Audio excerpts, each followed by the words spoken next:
Bonjour à tous, je suis ravie de vous retrouver aujourd'hui pour une nouvelle vidéo. Pour les personnes qui ne me connaissent pas, je suis Mélinda, j'habite en Belgique, dans la province du Hainaut. Je suis psychologue de formation et conseillère en images. Si vous souhaitez me suivre, n'hésitez pas à vous abonner à la chaîne. Je suis aussi présente sur les réseaux sociaux Facebook et Instagram. Je vous mets les liens directs dans la barre d'infos. La vidéo d'aujourd'hui sera consacrée à comment reconnaître un vêtement de qualité. Donc si vous souhaitez garder vos vêtements dans le temps, cette vidéo est faite pour vous. C'est parti!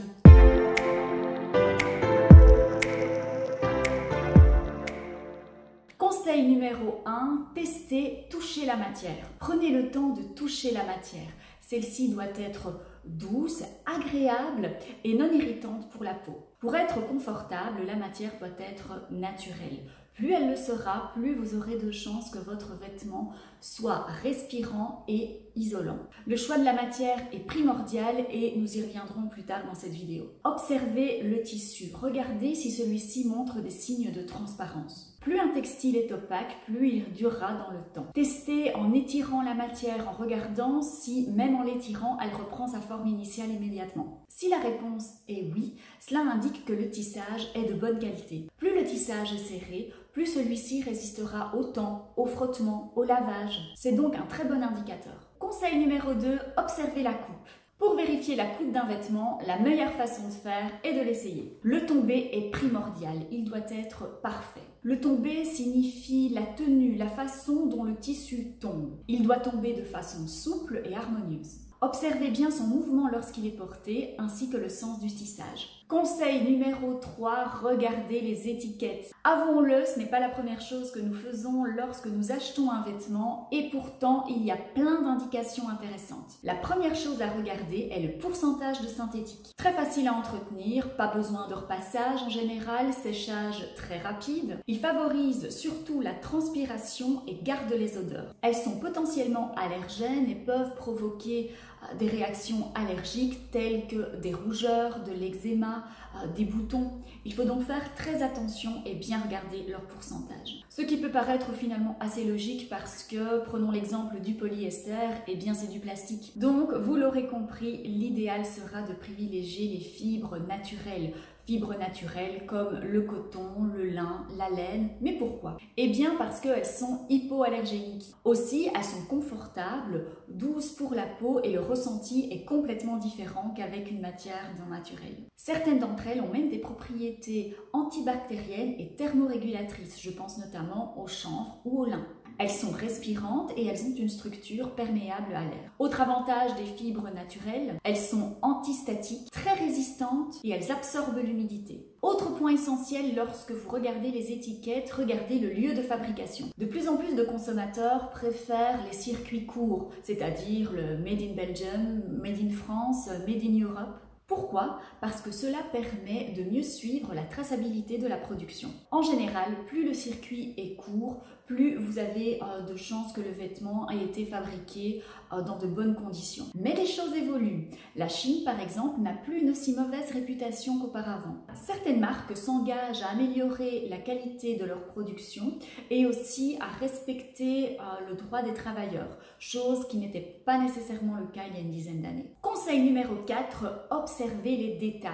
Nous le savons tous, ce sont les petits détails qui font la différence. Regardez si le vêtement a des poches intérieures, s'il a une jolie doublure par exemple. Ce sont tous des petits détails qui donneront une valeur ajoutée à la pièce. Les finitions intérieures et extérieures doivent être nettes et soignées. Autre exemple, si c'est un vêtement à motif, faites attention au raccord. Si c'est possible, un vêtement à motif doit toujours être raccordé, surtout si ce sont des formes géométriques, des carreaux, des lignes. Il s'agit d'un détail qui atteste du soin apporté dans la fabrication du vêtement. Néanmoins, si ce n'est pas flagrant, si ce n'est pas gênant à l'œil, je suis plus indulgente parce que parfois, techniquement, ce n'est pas possible de faire justement ce raccord. Conseil numéro 5, testez et analysez les coutures.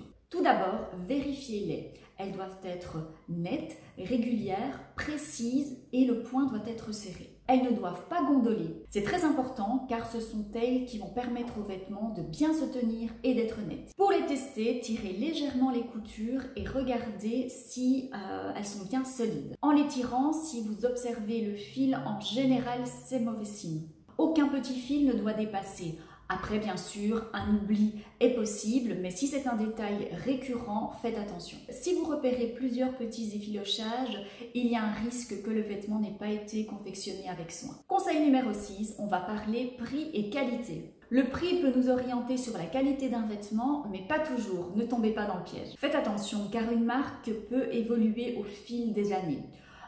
Une marque, par exemple, qui faisait de la très bonne qualité il y a 10 ans, ne le fait plus nécessairement aujourd'hui et c'est décevant. En revanche, l'inverse aussi est possible, d'où l'importance de se renseigner sur une boutique ou sur une marque. Il est essentiel de savoir à qui vous allez laisser votre argent. Vous achèterez alors de cette façon en toute connaissance de cause. Gardez en tête que c'est la qualité d'une pièce qui vous donnera de l'allure. C'est grâce à sa qualité que vous pourrez garder la pièce longtemps. Et il est légitime qu'une fabrication étudiée et raffinée ait un certain coût. Je vous conseille d'avoir une vision long terme, de réfléchir et d'éviter un maximum les achats impulsifs. Il faut par conséquent penser budget et plus précisément à son placement. Je m'explique. Soit avec votre budget, vous préférez acheter une ou deux pièces de qualité que vous garderez longtemps.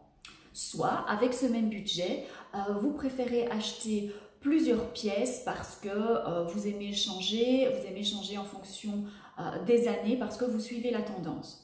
Ce sont deux façons totalement différentes de gérer votre budget. C'est à vous de voir dans quelle démarche vous vous retrouvez le plus. De mon côté, personnellement, je préfère avec un même budget acheter une ou deux pièces de qualité que je vais pouvoir garder longtemps, que je vais pouvoir mixer avec des tenues que j'ai déjà, plutôt que d'acheter plusieurs pièces de moindre qualité avec le risque que au fil du temps, après quelques lavages, eh bien, des signes d'usure commencent à montrer le bout de leur nez. Pour terminer, j'aimerais vous avertir que repérer un vêtement de qualité demande de l'entraînement. Il faudra aiguiser votre œil, toucher, comparer. C'est à force de vous exercer que vous allez pouvoir repérer rapidement un vêtement de qualité. Voilà, cette vidéo touche à sa fin. J'espère qu'elle vous a plu. J'espère que grâce à cette vidéo, vous avez appris quelques petites choses pour pouvoir repérer un vêtement de qualité. Si vous le souhaitez, n'hésitez pas à vous abonner à la chaîne. On se retrouve aussi sur les réseaux sociaux. Je vous dis à très vite. Des bisous.